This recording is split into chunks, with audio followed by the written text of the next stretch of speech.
नमस्कार दोस्तों, आप सभी का स्टडी फॉर यूपीएससी पीसीएस में स्वागत है। आज तारीख है 2 सितंबर 2024 ईस्वी और आज का न्यूज़पेपर आर्टिकल डिस्कशन का ये वीडियो होगा। वीडियो में टॉपिक होंगे कई सारे, जिसमें राष्ट्रपति महोदया का बयान है जो उन्होंने सुप्रीम कोर्ट और अन्य न्यायालयों के लिए बोला है, उसको हम लोग डिटेल में पढ़ेंगे, क्योंकि उन्होंने अगर कुछ बोला है तो वहाँ से सवाल आने के चांस जो हैं वो ऑटोमेटिक ज़्यादा हो जाते हैं। उसके अलावा नामीबिया को भी हम लोग पढ़ेंगे। नामीबिया में क्या हुआ है भाई, तो कई सारे जंगली जानवरों को मारा जा रहा है। क्यों मारा जा रहा है? तो अपने देश के लोगों को मीट प्रोवाइड करने के लिए, भोजन देने के लिए उनको मारा जाएगा। बिल्कुल सही सुन रहे हैं आप, इस तरह का सिचुएशन बन गया है वहाँ पर, उसको भी हम लोग देखेंगे। उसके साथ में बिहार में खेल यूनिवर्सिटी शुरू किया गया है, स्टेडियम वगैरह का उद्घाटन हुआ है, उसको भी हम लोग देखेंगे, डिटेल में समझेंगे भी ज़रा। उसके साथ में जो मैंने आपको पहले ही समझाया था, क्या समझाया था मैंने आपको, कि देश की एक फिल्म इंडस्ट्री का भी जांच हुई है, मलयालम की। इसी प्रकार के जांच के लिए पैनल तेलुगु फिल्म इंडस्ट्री में भी 2019 से बनाया गया था, लेकिन उसके रिपोर्ट को सार्वजनिक नहीं किया गया। आप समझ सकते हैं। आपको पता है कि जस्टिस हेमा कमेटी की मैंने जब रिपोर्ट आपको पढ़ाई थी, तो जस्टिस हेमा कमेटी को 2017 में बनाया गया था। उसने रिपोर्ट भी काफ़ी साल पहले ही दे दिया था, लेकिन सरकार ने उसको पब्लिक ही नहीं किया था रिपोर्ट को, केरल की गवर्नमेंट ने। वो तो लोगों के दबाव के कारण उसने पब्लिक किया। तो ये भी एक छोटा सा न्यूज़, हम इसका भी अध्ययन करेंगे। भारत पाकिस्तान के रिलेशन पर भी थोड़ी सी चर्चा करेंगे। तो अगर आप चैनल पर नए हैं तो सब्सक्राइब जरूर कीजिएगा। एक चीज़ और मैं बता दूं, नोटिफिकेशन को लेकर यही है कि 15 सितंबर के आसपास तक आपका नोटिफिकेशन आ जाएगा। लेकिन एक चीज़ मैं आपको पहले ही बता देता हूँ, आप लोगों को ही करना पड़ेगा। आपकी लड़ाई है, आपको ही लड़ना पड़ेगा। पहले से ही थोड़ा सा आवाज़ उठाइए, या कोई अगर आवाज़ उठा रहा है तो उसको सपोर्ट ज़रूर कीजिए। दो चीज़ों को लेकर, एक परसेंटाइल को लेकर और एक नॉर्मलाइजेशन को लेकर ज़रूर आपको बोलना चाहिए। 2 शिफ्ट में एग्जामिनेशन नहीं होना चाहिए तो नहीं होना चाहिए। नोटिफिकेशन आने के बाद चेंज होना कठिन हो जाता है। नोटिफिकेशन आने से पहले अगर आप लोग दबाव बनाएंगे तो चेंज हो सकता है। ये बेहद ज़रूरी चीज़ है। केवल तैयारी करने और अच्छे स्टूडेंट हो जाने मात्र से आपका सिलेक्शन नहीं होता है। अगर प्रोसेस सही नहीं होगा तो सही कैंडिडेट का सिलेक्शन नहीं हो पाता है, रुक जाते हैं। 2064वीं बीपीएससी में इन्होंने क्या किया था, उसमें भी भारी संख्या में एसडीएम वगैरह के सीट थे। इन्होंने क्या किया कि कई सारे क्वेश्चंस को बाद में रद्द कर दिए। एग्ज़ाम होने के बाद, पीटी एग्ज़ाम होने के बाद कई सारे क्वेश्चंस को बाहर कर दिया और उसके आधार पर फिर मेरिट बना लेते हैं। तो इससे उन स्टूडेंट का नुकसान होता है जो डिजर्विंग होते हैं। कमज़ोर स्टूडेंट्स का या तुक्केबाजों का नुकसान नहीं होता है। तो ये गलत प्रोसेस है। परसेंटाइल नॉर्मलाइजेशन लागू नहीं होना चाहिए। इसको लेकर अभी से बोलिए और बोलना ही चाहिए। अगर कोई बोल रहा है तो उसको सपोर्ट कीजिए। इस तरह की चीज़ें करनी ही पड़ेगी। आप बिहार के स्टूडेंट हैं, बिहार के स्टूडेंट को परीक्षा का ही टेंशन नहीं होता है, बल्कि आयोग को सही से चला सकें इसका भी टेंशन स्टूडेंट्स को ही लेना पड़ता है। तो इसका ध्यान ज़रूर रखिएगा। ये कोई बिना मतलब की बात मैंने नहीं बताया। आपके एग्ज़ाम से जुड़ी हुई सबसे बेहद इम्पॉर्टेंट टॉपिक यही होना चाहिए अभी, कि प्रोसेस सही हो तभी जाके एग्ज़ाम सही से हो पाएगा। प्रोसेस पर भरोसा नहीं तो एग्ज़ाम पर फिर कैसे भरोसा कर सकते हैं लोग। देखिए अगला न्यूज़ क्या है। आपको पता होगा कि मणिपुर में फिर से नए वायलेंस का जो लहर है वो शुरू हो गया है, और आप देख ही सकते हैं कि 2 लोग मर गए हैं, कई सारे लोग घायल भी हुए हैं। मणिपुर में 2023 के मई महीने से ही वायलेंस की घटना देखी जा रही है। 1.5 साल से ज़्यादा हो चुका है भारत के किसी राज्य में एथनिक वायलेंस का, लेकिन वो अभी भी रुकने का नाम ही नहीं ले रहा है। उसके अलावा तेलंगाना, आंध्र प्रदेश में फ्लड जैसा सिचुएशन हो गया है। वर्षा अधिक हो रही है, अत्यधिक हो रही है, इसके कारण से फ्लड जैसा सिचुएशन हो रहा है।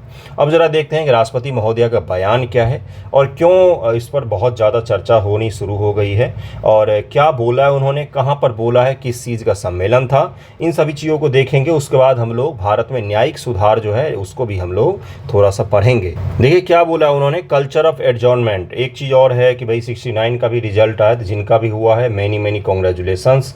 कई सारे मेरे स्टूडेंट्स का भी हुआ है जो ग्रुप में शामिल थे। अक्टूबर मैंने ग्रुप शुरू किया था, तो उसमें बीपीएससी मेंस देने वाले शुरुआत के ग्रुप में, ग्रुप ए जो अपना चलता है पुराना, उसमें कई सारे स्टूडेंट्स शामिल हुए थे। तो उन सब में से 3 लड़कियों का हुआ है, 1 लड़के का हुआ है, तो हुआ है बच्चों का। लेकिन एक चीज़ होगा, जिनका भी होता है ना, मैंने कुछ आंसर शेयर किए हैं, आप भी मैसेज करेंगे तो आपको मैं भेज दूंगा। आप आंसर देखेंगे तो आपको अंदाज़ा होगा कि जिनका होता है उनकी लेखन शैली बहुत मायने रखती है। मेंस में आपका एवं ही नहीं हो सकता है, अगर आपके अंदर गहराई होगी तो ही आपका होगा। गहराई लिखने में भी, समझ में भी। तो मेंस के पॉइंट ऑफ व्यू से आप तैयारी करें। मैं आपको बार बार बोलता हूँ कि मेंस के पॉइंट ऑफ व्यू से तैयारी करें, पीटी आपका अपने आप तैयार हो जाता है। ये वो तरीका है जो इकलौता मैं ही टीचर हूँ जो बीपीएससी के लिए बोलता है, सबसे शुरुआत से ही, जब से चैनल बनाया तभी से। तो मेंस के पॉइंट ऑफ व्यू से लिखिए, आंसर राइटिंग कीजिए, निबंध लेखन कीजिए, वही आपको पार लगाएगा। राष्ट्रपति जी ने क्या बोला है, कल्चर ऑफ एडजॉर्नमेंट और केस जो होता है ये सही नहीं है, इसको चेंज करना चाहिए। हमारे राष्ट्रपति महोदया का जो बयान होता है ना, वो वाकई ज़मीन से जुड़ा हुआ होता है। उनको पता है कि मुद्दे कहाँ हैं। वो ऊपर ऊपर से उठ के नहीं आई हैं। भले ही उनको आप देखते होंगे कि भाई पर्दे के पीछे रहती हैं, उनको उतना ज़्यादा देश में वर्तमान की गवर्नमेंट में राष्ट्रपति की वैल्यू कम हो गई है। आपको प्रणब मुखर्जी जी अच्छे खासे फुल फॉर्म में दिखे होंगे, एपीजे अब्दुल कलाम साहब दिखे होंगे, लेकिन रामनाथ कोविंद जी और जो द्रौपदी मुर्मू जी राष्ट्रपति बनी हैं, तो एज ए राष्ट्रपति ये इंसान भले बहुत अच्छे होंगे, लेकिन सरकार में इनको उतनी ज़्यादा प्राथमिकता नहीं दी जाती है। ऐसा मैंने फील किया है। कम से कम कई सारे बड़े बड़े उद्घाटन और बड़े बड़े महोत्सव के जब माहौल होते हैं उस समय गायब रहते हैं। तो ये चीज़ सही नहीं है। देखिए क्या बोला इन्होंने बोला है कि जो गरीब लोग हैं वो न्यायालय जाने से घबराते हैं। ये सही कल्चर नहीं है। उन्होंने बोला कि जो हाई कोर्ट होता है, डिस्ट्रिक्ट कोर्ट होता है, यहाँ पर गरीब लोग अगर जाते हैं तो न्याय की उम्मीद के साथ जाते हैं और एक भरोसा लेकर जाते हैं कि हमें वहाँ पर न्याय मिलेगा। लेकिन उन्होंने बोला कि ये जो उनका भरोसा है, उनके चेहरे की जो स्माइल है, ये ख़त्म हो जाती है जब 10-10, 20-20 साल, 32-32 साल तक लग जाता है उनको न्यायिक जो प्रोसेस है उसमें प्राप्त करने में न्याय को। तो ये चीज़ सही नहीं है। इन्होंने सही बोला है और सबके सामने बोला है। इन्होंने एक चीज़ और बोला, black coat syndrome. Black coat syndrome क्या होता है? वही कि भाई ब्लैक कोट सिंड्रोम का मतलब होता है जो सामान्य नागरिक जो है वो कोर्ट में बहुत बड़े स्ट्रेस लेवल का सामना करते हैं, कोर्ट जाने से घबराते हैं। तो ये क्या है? इसी को उन्होंने ब्लैक कोट सिंड्रोम एक फ्रेज का यूज किया है उन्होंने। तो ये क्या है? तो ये दर्शाता है कि हमारे जो देश के सिटीजन हैं, नागरिक हैं, कॉमन लोगों की बात हो रही है, पैसे वाले लोगों की बात नहीं हो रही है, कॉमन गरीब लोगों की बात हो रही है, जो भारत के सामान्य और सामान्य से भी सामान्य इंसान हैं, जो नागरिक हैं, उनकी बात हो रही है कि वो न्यायालय जाने से अगर घबराते हैं तो ये न्यायालय को सोचना चाहिए कि भले ही आप देश में अलग अलग विचारधाराओं को, लिबरल विचारधाराओं को लागू करें, लेकिन जब तक सामान्य लोगों को न्याय में नहीं मिलेगा, आपकी न्यायिक जो उद्देश्य है वो कभी पूर्ण नहीं होगा। ध्यान से सुनिएगा, शब्दों को यूज कीजिएगा। कोई भी इधर उधर के शब्द मैं यूज नहीं करता हूँ, आप ही के लिए बोल रहा हूँ इतने अच्छे तरीके से कि न्यायिक प्रक्रिया पूर्ण नहीं मानी जाएगी जब तक अंतिम सदस्य जो होता है, अंतिम जो लोग हैं, सबसे गरीब तबके के लोग हैं, समाज के सबसे पिछड़े तबके के लोग हैं, उनको न्याय नहीं मिलता है। यानी कि वो किसकी बात कर रही थी? अगर शब्द कोई एक दिया जाए तो क्या कहा जाएगा? इंक्लूसिवनेस की बात कर रही थी। कहाँ पर? तो जुडिशरी में इंक्लूसिवनेस होना चाहिए, समावेशिता होनी चाहिए। कहाँ पर? तो जुडिशरी में। आपसे सवाल क्या पूछा जाएगा? सवाल ये पूछा जाएगा आपसे कि न्यायिक जो प्रक्रिया है उसमें समावेशीकरण में क्या क्या चुनौतियाँ आ रही है, उसकी समीक्षा कीजिए, या चुनौतियों का समाधान कैसे हो सकता है। हाल के दिनों में राष्ट्रपति जी ने बयान दिया है, उसी के परिप्रेक्ष्य में आपसे सवाल पूछा जा सकता है। ये भी पूछा जा सकता है कि राष्ट्रपति जी न्यायिक प्रक्रिया में इंक्लूसिवनेस की बात कर रही थी, समावेशिता की बात कर रही थी, इसको कैसे बहाल किया जा सकता है। समावेशिता का मतलब ये नहीं होता है कि बड़े बड़े लोगों को ही केवल न्याय मिलना चाहिए, सुप्रीम कोर्ट पहुँच जाए, हाई कोर्ट पहुँच जाए, बल्कि डिस्ट्रिक्ट कोर्ट से लेकर सुप्रीम कोर्ट तक जो गरीब आदमी है, अगर वो कोर्ट में प्रवेश करता है तो उसके लिए स्ट्रेसफुल माहौल नहीं होना चाहिए, डर का माहौल नहीं होना चाहिए कि क्या होगा क्या नहीं, कितने वर्ष लगेंगे। ये चीज़ सही नहीं है। तो इसी की चर्चा किसने की है? तो राष्ट्रपति महोदया ने की है। कृपया करके इन शब्दों को यूज कीजिएगा एग्जाम में। जब भी आंसर राइटिंग या निबंध लेखन करते हैं तो वहाँ पर शब्दों की मर्यादा को पहचानिए, शब्दों को इम्पोर्टेंस दीजिए, महत्व दीजिए, उसका उपयोग किया कीजिए। ओके, तो ज़रा हम लोग भारत में न्याय की जो सुधार की प्रक्रिया है, कौन कौन सी चुनौतियां हैं उसको देखेंगे, सुधार क्या क्या होना चाहिए, कौन कौन सी समिति बनाई गई है, इन्हीं सब चीज़ों को देखेंगे। उसके बाद हम लोग नेक्स्ट टॉपिक पर चलें।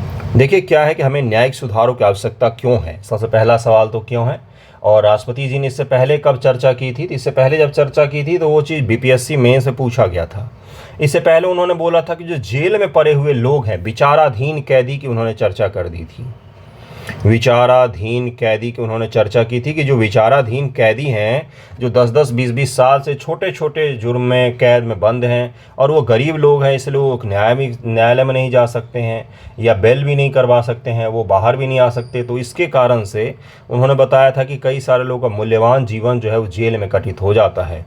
वहीं यहाँ पर कई सारे बड़े बड़े बाबा लोग हैं जो महिलाओं के उत्पीड़न मामले में जेल में बंद हैं, वो आए दिन इलेक्शन आते ही फिर से निकल आते हैं पेरोल पर और इलेक्शन के बाद फिर से अंदर चले जाते थे। ये क्या दर्शाता है कि देश में जो प्रिविलेज क्लास है, जो पावर क्लास है, जो पैसा वाला क्लास है, वो न्यायिक प्रणाली का दुरुपयोग करता है। वहीं गरीब लोगों के लिए न्यायिक प्रणाली जो है ये शोषण से भरा हुआ है, उनका शोषण करता है ये न्यायिक प्रणाली। इसी को ज़रा देखते हैं हम लोग। सरकार के 3 अंग होते हैं, कौन कौन से? कार्यपालिका और विधायिका, और तीसरे होते हैं न्यायपालिका। समाज के निरंतर विकास के लिए इन अंगों को निरंतर सुधार करने, बदलती जरूरतों के अनुरूप ढालने की आवश्यकता होती है। इसलिए न्यायिक सुधार की आवश्यकता है, गतिशीलता एवं सतत प्रक्रिया है। सतत का मतलब एक सस्टेनेबल है, इसमें आप उसको ये नहीं कर सकते एक बार सुधार हो गया तो फिर हो गया। आपको day by day, year by year, month by month इसमें हमेशा को सुधार करना पड़ेगा। और हमारा संविधान जो है वो भी इसी चीज़ को प्रोत्साहित करता है। जो बेसिक स्ट्रक्चर में क्या कहा गया है कि बेसिक स्ट्रक्चर जो होगा संविधान का, उसको अनडिफाइन इसीलिए रखा गया है कि समय के अनुरूप हम इसको डिफाइन करेंगे। जब संविधान को समय के अनुरूप डिफाइन किया जा सकता है तो न्यायिक प्रणाली जो है उसको समय के अनुरूप क्यों नहीं सुधार किया जा सकता है? क्यों न्यायिक प्रणाली इस देश में इतना कठिन हो गया है? आप बताइए, आपको कोर्ट जाने से डर लगता है या आप नॉर्मली जा सकते हैं? निस्संदेह आपको संकोच होगा कि जाएंगे तो क्या होगा, क्या नहीं होगा, कितना कठिन प्रोसेस होगा, कहाँ कहाँ भटकना पड़ेगा, है ना। अगला देखिए क्या है, भारतीय न्यायिक प्रणाली वर्तमान मुद्दे क्या है, मतलब कि चुनौतियाँ कौन कौन सी हैं। न्यायाधीशों की कमी है, 35% पद रिक्त हैं अभी भारत में।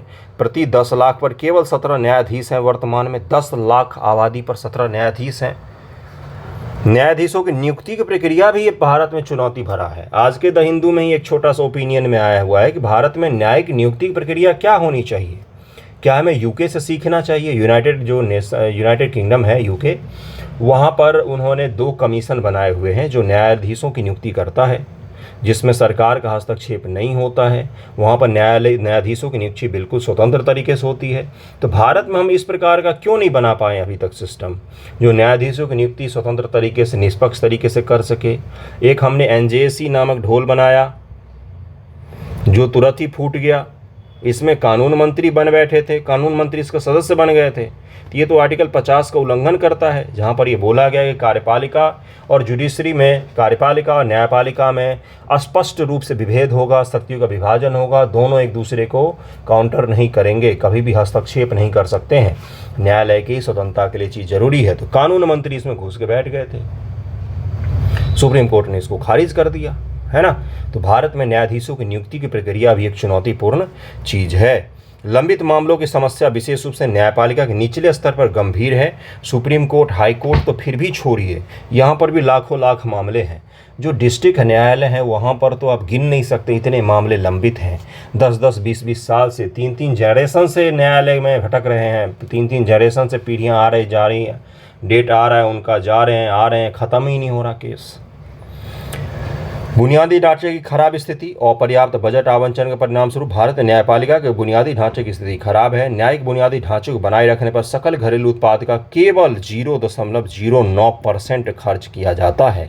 ये आंकड़ा आप यूज कीजिएगा एग्जामिनेशन में, या जब भी आंसर राइटिंग, निबंध लेखन करते हैं तो वहाँ पर इसका उपयोग करना आवश्यक होगा। न्यायिक सुधार से जुड़ा हुआ निबंध अगर पूछा जाता है या उत्तर पूछा जाता है तो वहाँ पर इसको यूज कीजिएगा। मानव संसाधन, कुशल सचिवीय और लिपिकीय सहायक का अभाव, लोक अभियोजन की कमी आदि भी समस्या है। यहाँ युवा नौकरी ढूंढते ढूंढते बूढ़े हुए जा रहे हैं और यहाँ पर लिपिक और सचिवीय, कुशल जो सचिव, न्यायालय में जो रिक्तियाँ होती हैं वो खाली पड़ी हुई हैं। किसके लिए आपने रिक्तियाँ रखी हुई हैं? भर दीजिए उसको। लोग इतने भटक रहे हैं भाई सरकारी जॉब के पीछे, आप उनको नौकरी दे दीजिए। यहाँ पर भी किसी को दोष देंगे क्या कि ये नहीं कर रही, वो नहीं कर रही? यहाँ तो निसंदेह न्यायालय और सरकार दोनों दोषी है, और सारी सरकारों का यही हाल है। युवा भटक रहे हैं और सरकारी पद खाली पड़े हुए हैं, देख ही रहे हैं आप। लिंग विविधता का अभाव है। देखिए क्या है कि सर्वोच्च न्यायालय की स्थापना के बाद से अब तक इसमें केवल 11 महिला न्यायाधीश रही हैं तथा कोई भी महिला मुख्य न्यायाधीश नहीं बनी है आज तक। विचाराधीन कैदी, देश में बहुत सारे विचाराधीन कैदी हैं। जेल सांख्यिकी भारत रिपोर्ट के अनुसार जेल में 4,88,511 कैदी थे, जिनमें से 76% विचाराधीन थे। आप समझ सकते हैं, विचाराधीन का मतलब उनका केस अभी पूरा नहीं हुआ है, फैसले नहीं आए हैं, बस वो बंद हैं जेल में। कितने वर्षों से बंद हैं ये भी नहीं पता चल रहा है ना। प्रक्रियागत मुद्दे कानून, सिविल प्रक्रिया संहिता 1908, धन प्रक्रिया संहिता 1973 और साक्ष्य संहिता 1972 अर्थात ऐसे कानून समाज की वर्तमान आवश्यकताओं के संदर्भ पुराने हो चुके हैं। और आप इस लाइन को काट दीजिएगा, क्योंकि भारत न्याय संहिता, भारत नागरिक सुरक्षा संहिता जो है और भारतीय साक्ष्य संहिता, उसको बनाया गया है अभी अभी 2023 ईस्वी में एक्ट लाया गया था, पारित हो चुका है।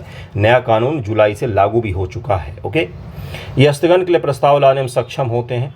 न्यायालय का कार्य का बोझ, न्यायाधीशों पर न्यायोत्तर कार्य जैसे कानूनी सेवाओं का बोझ पड़ने से उनका ध्यान समय न्यायिक कार्य से हट जाता है। इसके कारण से भी चुनौतियां देखने को मिलती हैं। इन मुद्दों पर समग्र न्याय वितरण प्रणाली पर क्या प्रभाव पड़ता है? न्याय प्रशासन में विलंब हो जाता है, न्याय की गुणवत्ता पर नकारात्मक प्रभाव पड़ता है। उसके अलावा और क्या हो सकता है? वादियों पर वित्तीय बोझ पड़ता है, आने जाने में इतना खर्चा हो गया कि जितना जमीन का खर्चा था, मान लीजिए किसी लैंड को लेकर डिस्प्यूट है तो जितने का लैंड नहीं है उससे ज़्यादा लैंड के केस में खर्चा हो गया है ना। तो ऐसा भी होता है। तो ये क्यों होता है? क्योंकि न्यायिक प्रक्रिया हमारी इतनी जटिल है, इतना ज़्यादा लंबी खिंच जाती है। अर्थव्यवस्था पर नकारात्मक प्रभाव पड़ता है, कानूनी व्यवस्था में विश्वास की कमी हो जाती है, लोग घबराते हैं। और अगर एक बार ट्रस्ट लोगों का डोल जाता है किसी भी चीज़ से, छोटे से चीज़ से, किसी चैनल से ही, यूट्यूब के चैनल से ही, किसी व्यक्ति से, किसी न्यायिक प्रणाली से, पुलिस प्रशासन से, सरकार से, तो ट्रस्ट को बहाल करना बहुत ही मुश्किल काम होता है। सबसे बहुमूल्य चीज़ होता है दुनिया में विश्वास, उसके अलावा बाकी सब कुछ शून्य होता है। तो अगर विश्वास में लोगों की कमी आ गई न्यायिक प्रणाली को लेकर तो क्या हो जाएगा? फिर तो आप उनको जल्दी से विश्वास बहाल नहीं कर सकते हैं। कुछ महत्वपूर्ण सुधार हुए हैं, जरा सुधार को देख लीजिए फिर आगे बढ़ेंगे। न्याय प्रदान करने और विधिक सुधार के लिए राष्ट्रीय मिशन 2011 बनाया गया था। जवाबदेही बढ़ाने के उद्देश्य के लिए शुरू किया गया था इसको। न्यायपालिका के लिए बुनियादी सुविधाओं का विकास के लिए एक योजना बनाई गई थी। 2022 में न्यायिक बुनियादी ढांचे सुधार को लेकर 913.21 करोड़ रुपए जारी किए गए हैं। देश में कितने न्यायालय होंगे? उनके लिए 913 करोड़। कितने सांसद और विधायक होंगे देश में? उन पर कितना करोड़ खर्च होता होगा? आपको क्या लगता है? लुटियंस दिल्ली में अगर आप जाएंगे तो एक एक बंगला जिसमें हमारे सांसद महोदय वगैरह रहते हैं, उनका मंथली किराया कम से कम 10 लाख रुपया होगा, 5 लाख रुपया मंथली किराया। फिर उनके सिक्योरिटी, गाड़ी, कितने खर्चे होते होंगे इन तामझाम पर। और न्यायालय के लिए 913.21 करोड़ रुपए जारी किए गए हैं बेसिक इंफ्रास्ट्रक्चर के लिए।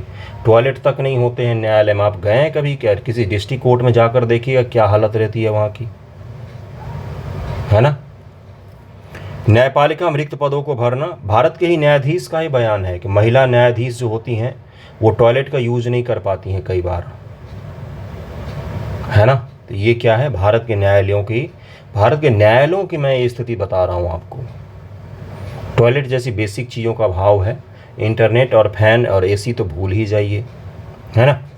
वैकल्पिक विवाद समाधान, समय पर न्याय सुनिश्चित करने के लिए लोक अदालत, ग्राम न्यायालय, ऑनलाइन विवाद समाधान आदि का उपयोग करना चाहिए। और भारतीय न्याय संहिता जो अभी बनाया गया है उसमें बड़ा ही अच्छा रखा है इन्होंने। क्या रखा है भारत सरकार ने सुधार के तौर पर? ध्यान से सुनिएगा कि ज़रूरी नहीं कि हर चीज़ को लेकर हम क्या करें तो सज़ा ही दें। गुप्त पीरियड पढ़ा है आपने इतिहास में, गुप्त पीरियड में सज़ा से ज़्यादा सुधारात्मक उपचारों पर ध्यान दिया जाता था कि भाई लोगों में सुधार हो, न कि सज़ा दी जाए, है ना। तो भारत सरकार ने भी यही किया है कि सामाजिक काम के द्वारा आप अपने सज़ा को काटित कर सकते हैं। जैसे मान लीजिए न्यायाधीश बोले कि आपको इस पूरे कॉलोनी का 1 महीने तक साफ़ सफाई करना है, झाड़ू पोछा लगाना है इस पूरे कॉलोनी में, है ना। तो ये क्या हुआ? आपको सज़ा भी मिल गया और सामुदायिक सुधार के माध्यम से आप सीख भी गए कि भाई क्या सही है क्या गलत है। तो ये क्या बताता है कि हमें कानून में रिफॉर्म किया है जिसके द्वारा हम न्यायिक प्रणाली में भी रिफॉर्म कर सकते हैं। वाणिज्यिक न्यायालय अधिनियम 2015 वाणिज्यिक विवादों के लिए पूर्ण संस्था मध्यस्थता निपटान को अनिवार्य बनाया गया। ग्राम न्यायालय ऑनलाइन पोर्टल भी बनाया गया जिससे ग्राम न्यायालय के स्तर पर ही मामलों को निपटाया जा सके। विशेष प्रकार के मामलों को त्वरित निपटाए के लिए पहल भी बनाया गया है। सूचना और संचार प्रौद्योगिकी ICT का लाभ उठाना, आभासी न्यायालय प्रणाली यानी कि इंफॉर्मेशन टेक्नोलॉजी का लाभ उठाना, आभासी का मतलब वर्चुअल कोर्ट वगैरह का, ई सेवा केंद्र बनाया गया, राष्ट्रीय न्यायिक डेटा ग्रिड बनाया गया है, राष्ट्रीय सेवा और इलेक्ट्रॉनिक प्रक्रियाओं की ट्रैकिंग के लिए भी एक पोर्टल बनाया गया है, सुरक्षित, स्केलेबल और सुगम website as a service S3WAAS website भी बनाया गया है। ये क्या है? आधारित ई समिति के लिए नए दिव्यांग अनुकूल वेबसाइट अंग्रेजी और हिंदी सहित 13 भाषाओं उपलब्ध करवाए गए हैं। वर्चुअल जस्टिस क्लॉक भी बनाया गया है। यह स्तर न्यायालय स्तर पर न्याय प्रदान करने की प्रणाली के महत्वपूर्ण आंकड़े जैसे केस का विवरण, निपटान किए गए मामले, ये सब चीज़ आपको बताएगा। अब तो यूट्यूब चैनल भी आ गए हैं, सारे न्यायालय का आप यूट्यूब चैनल देखते होंगे। हाईकोर्ट के न्यायाधीश वगैरह भी रील में वायरल होने लग गए हैं। तो ये क्या दर्शाता है कि भाई न्यायिक प्रक्रिया में सुधार इंफॉर्मेशन टेक्नोलॉजी के माध्यम से भी किया जा सकता है। इसमें कुछ अपने पॉइंट भी ऐड ऑन कीजिएगा। हम लोग नेक्स्ट टॉपिक पर चलते हैं। अगला टॉपिक देखिए क्या, अगला न्यूज़ देखिए क्या है। इंडियन एक्सप्रेस में फ्रंट पेज पर ही बनाया था इस न्यूज़ को कि panel flagged sexual harassment in Telugu film industry, Telangana government found it. आप देख ही सकते हैं ये क्या क्या बोला जा रहा है। मैंने आपको पहले ही बताया था ये इंडस्ट्री के लिए जाँच के लिए, तेलुगु इंडस्ट्री के जाँच के लिए 2019 में समिति बनी थी। कब? तो 2019 में। और मलयालम फिल्म इंडस्ट्री के लिए 2017 में समिति बनी थी, जस्टिस हेमा कमेटी, जिसको हम लोगों ने 2 दिन से पढ़ा है। अब ये जो समिति बनी थी इसने भी बोला था कि तेलुगु फिल्म इंडस्ट्री में सब कुछ सही नहीं चल रहा है। यहाँ पर महिलाओं के साथ में, एक्टर एक्ट्रेस के साथ में, महिला पुरुष जो दोनों एक्टर एक्ट्रेस हैं उनके साथ में हैरासमेंट होता है। समंथा हीरोइन को तो जानते ही होंगे, समंथा सहित कई सारे एक्टर एक्ट्रेस ने बोला कि इस रिपोर्ट को पब्लिक करना चाहिए। और जिस प्रकार से मलयालम फिल्म इंडस्ट्री में अब केस भी दर्ज किए गए हैं, बिल्कुल सही सुन रहे हैं आप, 2009 के मामले को लेकर, 2016 के मामले को लेकर, 2012 के मामले को लेकर, कई सारे बड़े बड़े एक्टर प्रोड्यूसर जो थे, जो पहले अच्छी अच्छी मूवियाँ बनाते थे, मूवी मिथिक्स का ज्ञान देते थे, उन सभी को गिरफ्तार किया गया है। उनके पर गिरफ्तारी नहीं, अभी केस दर्ज किया गया है। गिरफ्तारी भी होगी तो उसको भी हम लोग पढ़ेंगे। इसी प्रकार से 2019 में देखिए, 2019 में बनाया गया था तेलंगाना गवर्नमेंट के द्वारा एक पैनल, और उस पैनल ने रिपोर्ट में कहा था कि तेलुगु फिल्म इंडस्ट्री में भी इस तरह की घटनाएं होती हैं, हमें इसको सुधार करने की आवश्यकता है। ज़रा देखते हैं और क्या क्या बोला है इस समिति ने। देखिए, इस समिति ने बोला है कि हमने कई सारे लोगों का इंटरव्यू किया, कई सारे लोगों से मिले, कई सारे संगठनों से मिले, जिसमें ये चीज़ सामने आया है कि हैरासमेंट की घटनाएं देखी गई हैं। मेंटल, फिजिकल दोनों प्रकार के हैरासमेंट फिल्म इंडस्ट्री में बड़े स्तर पर होती है। मैंने आपको पिछली बार ही बताया था कि इस केस को बाकी हैरासमेंट से थोड़ा सा अलग लीजिए। ये समाज के कोई निम्न तबके के लोग नहीं हैं जिनके अंदर एजुकेशन की, जागरूकता की कमी है। ये समाज के सबसे सर्वोच्च तबके के लोग हैं जिनकी मेंटालिटी बहुत ख़राब है, हाईली एजुकेटेड और हाईली जागरूक लोग हैं। दुनिया भर के पर्यावरण के मुद्दों पर ये खड़े हो जाएंगे, लेकिन इस तरह के मुद्दों में इनका खुद का ही नाम आ जाता है। पर्यावरण को तो बचा लेंगे, लेकिन महिलाओं को कौन बचाए? देख ही सकते हैं आप क्या बोला गया है यहाँ पर कि कई सारी महिलाओं ने, जब इनसे इंटरव्यू किया गया इस पैनल और इसके को कमेटी, यानी कि एक कमेटी बनाया गया और एक सब कमेटी भी बनाया गया। सब कमेटी के एक सदस्य हैं कोंदावेट्टी सत्यवती। इन्होंने बताया कि भाई हम जब मिले कई सारे लोगों से, संगठनों से, तो हमें पता चला कि इस तरह की घटनाएं बहुत ज़्यादा होती हैं तेलुगु फिल्म इंडस्ट्री में भी। तो आपको 2 फिल्म इंडस्ट्री का मैंने उदाहरण दिया है। उदाहरण मैंने क्या दिया है, कमेटी के सामने आया है, एक जस्टिस हेमा कमेटी और एक तेलुगु फिल्म इंडस्ट्री के लिए 2019 में जो कमेटी बनाया गया तो उसकी। अब आपको हिंदी फिल्म इंडस्ट्री हो गया, भोजपुरी हो गया, मैंने उस दिन ही बताया था, तमिल फिल्म इंडस्ट्री है, बांग्ला है, पंजाबी है, बहुत सारी फिल्म इंडस्ट्री है देश भर में। सभी जगहों पर जांच होना चाहिए। सरकार को एक सेंट्रल लेवल पर ही कमेटी बना देनी चाहिए और सेंट्रल लेवल पर ही एक ऐसा बॉडी बनाना चाहिए जो इनके सुधार के लिए भी निरंतर काम कर सके। जो चीज़ से इतना ज़्यादा रेवेन्यू प्राप्त करते हैं वहाँ पर अगर इस तरह की घटनाएं होंगी तो ये चीज़ सही नहीं होता है। देश की छवि के लिए भी सही नहीं होता है, महिलाओं के लिए तो बिल्कुल भी सही नहीं है, पुरुषों के लिए भी सही नहीं है। उसके अलावा और किस प्रकार के शोषण शामिल हैं इसमें शामिल है। तो इसमें ये बताया गया कि भाई उनका काम करने का आवर जो होता है, पेमेंट होता है, अनइक्वल होता है, पुअर वर्क कंडीशन होता है। और कई सारे महिलाएं ये चीज़ रिपोर्ट करती हैं कि वही चीज़ें जो मलयालम फिल्म इंडस्ट्री में है। देखिए यहाँ पर लिखा हुआ है कि एक टॉयलेट तक की बेसिक जो इंफ्रास्ट्रक्चर होता है, जो होना ही चाहिए कहीं पर, वो भी उपलब्ध नहीं हो पाता है। अनइक्वल पेमेंट हो गया, काम करने का आवर अजीबोगरीब होता है, बहुत ज़्यादा होता है हैरासमेंट वाला, वर्क प्लेस सुरक्षित नहीं होता है, टॉयलेट तक की सुविधा उपलब्ध नहीं होती है। और कमाते हैं इतने करोड़ों खरबों में ये लोग। तो ये कुछ चीज़ें हैं जिसको आपको ध्यान रखना है। आपसे सवाल जब पूछा जाएगा तो कलेक्टिव रूप से पूछा जाएगा। और किस प्रकार से पूछा जाएगा, सवाल ध्यान से सुनिएगा कि भारत के जो इंटरटेनमेंट क्षेत्र है उसमें आजकल हैरासमेंट की समस्याएं देखी गई हैं, ख़ासतौर से महिलाओं के साथ में। इसके पीछे निहित कारणों को लिखिए और इसका समाधान क्या हो सकता है। तो समाधान के लिए जस्टिस हेमा कमेटी ने जो जो चीज़ें बताई थी, मैंने आपको समझाया था कि एक क्या होना चाहिए। तो एक ट्रिब्यूनल टाइप का होना चाहिए जो इनकी समस्याओं को सुने और तत्काल समाधान दे सके। और उस समाधान को उपयोग कीजिएगा, कारण आप भी थोड़े बहुत कुछ चीज़ों को सोचिएगा। ओके, हम लोग जरा नेक्स्ट टॉपिक पर चलते हैं। अगला टॉपिक देखिए यही है वो न्यूज़ जिसमें बताया गया है कि why Namibia plan to kill hundreds of its majestic wild animal for meat. दरअसल में नामीबिया जो है अपने कई सारे जानवरों को, इसमें बोला गया कि 723 ऑफिशियल आंकड़ा रखा गया है 723। और ये वहाँ की पार्लियामेंट ने इस चीज़ को हरी झंडी दी है कि चलिए मारते हैं 723 बड़े बड़े जानवर।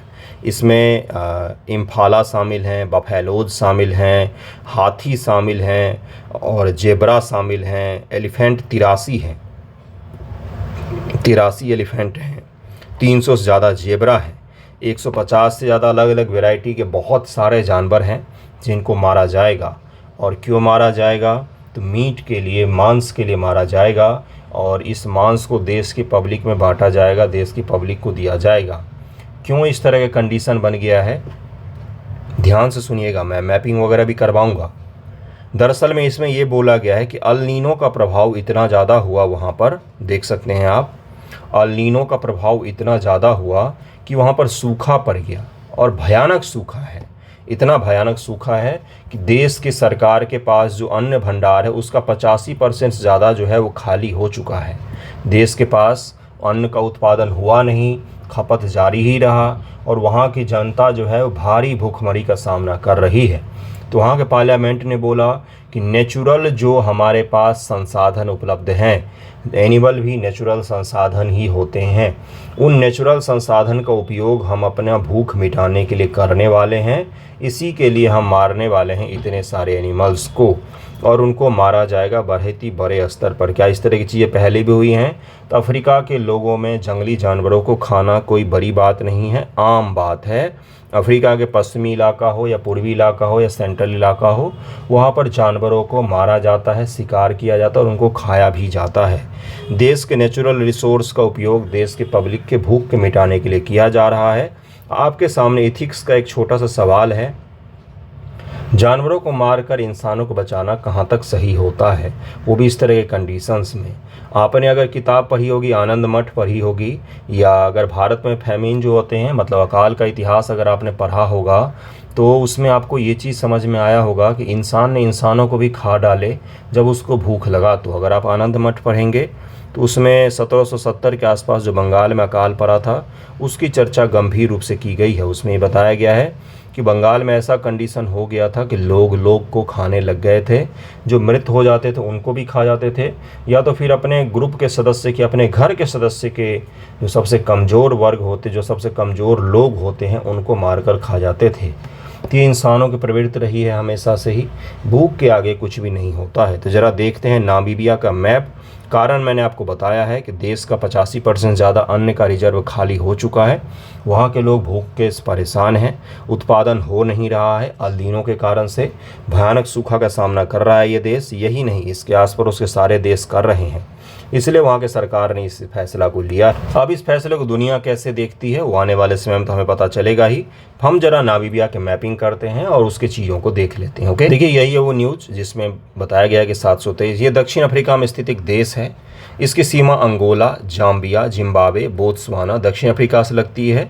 कालाहारी, नामीबिया प्रमुख मरुस्थल हैं इसके। कालाहारी और नामीबिया ये प्रमुख मरुस्थल हैं, ये दोनों प्रमुख मरुस्थल हैं इसके।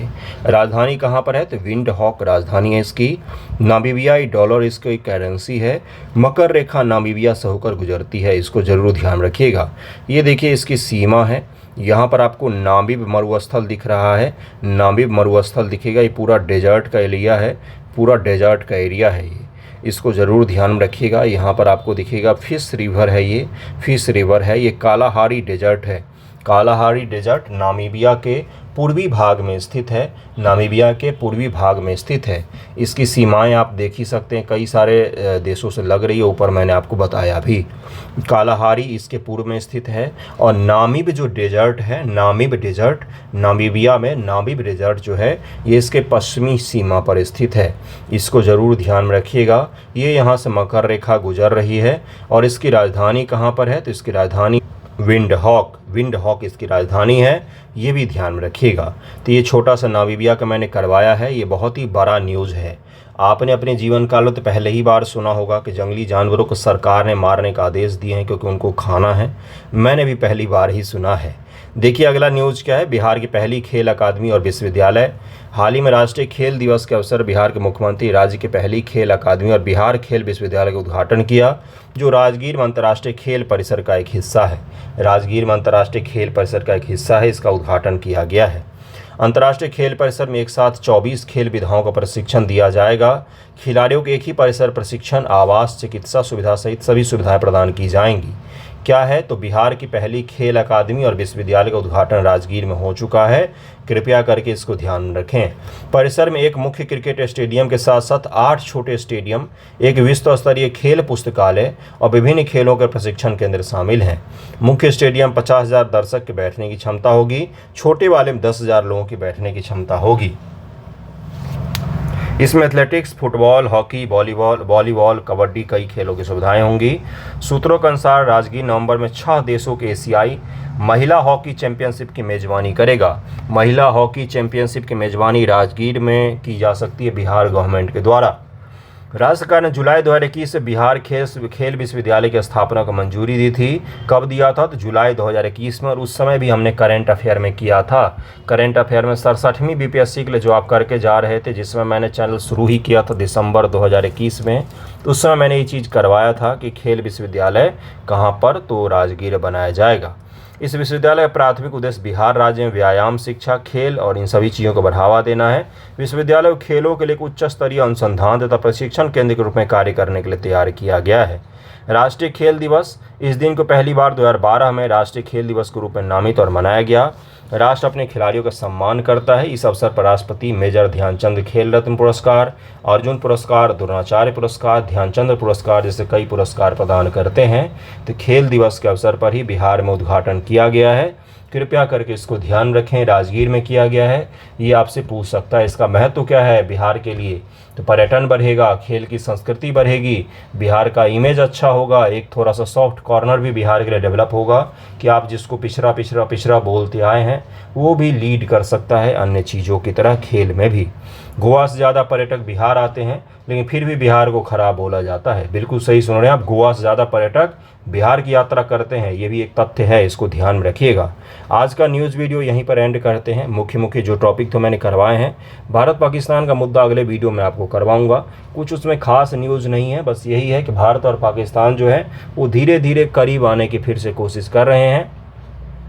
हेड ऑफ गवर्नमेंट का एससीओ बैठक होने वाला है। हेड ऑफ स्टेट का तो सेंट्रल एशिया देश में हुआ था, जिसमें मोदी जी पार्टिसिपेट कर रहे थे। हेड ऑफ गवर्नमेंट का है तो इसमें विदेश मंत्री जी पार्टिसिपेट करेंगे। मुझे नहीं लग रहा कि मोदी जी जाएंगे पाकिस्तान, विदेश मंत्री जी जाएंगे और वहाँ पर वो अपने साथ कुछ और लोगों का पैनल लेकर जा सकते हैं, जिससे संबंधों की बहाली हो सके। विदेश मंत्री जी का बयान से तो यही लगता है कि भारत और पाकिस्तान के संबंध पुनः बहाल होने वाले हैं और बहाल होने भी चाहिए। हम अपने पड़ोसियों के साथ रिलेशन सुधारना ही चाहिए। हम मित्र बदल सकते हैं, पड़ोसी नहीं बदल सकते हैं। थैंक यू सो मच आप सभी का वीडियो देखने के लिए। आंसर राइटिंग के लिए जुड़ना हो तो बताइएगा। Thank you so much.